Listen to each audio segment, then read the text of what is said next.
Hello, I'm Stephanie from Berry Bell Garden.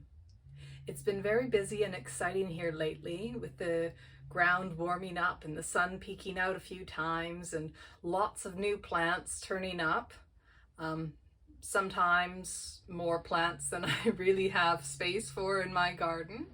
I'm trying 3 new kinds of tubers this year that I've never tasted or grown before. I've got cronies in these little 1-gallon pots. Those are also known as Chinese artichokes, but they're in the mint family, not in the artichoke family. So there you go. And I have sunchokes, also known as Jerusalem artichokes. Again, these are not actually artichokes. They're relatives of the sunflowers. And yacon. Yacon is supposed to be quite sweet, good for eating raw.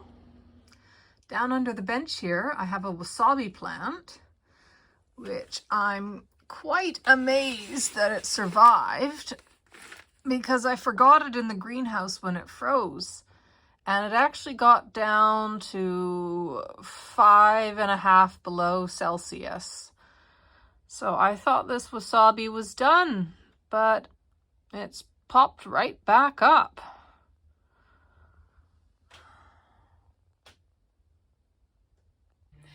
In a minute, I'm going to show you where I planted my quince tree, which took 4 days.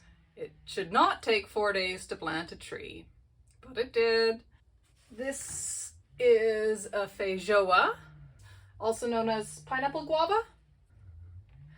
I originally had 3 feijoas.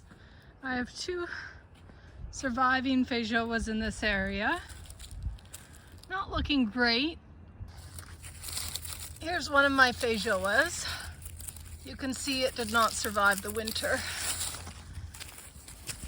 Out here you can see my quince tree and the small pile of rocks that came out of the ground when I was digging a hole for it.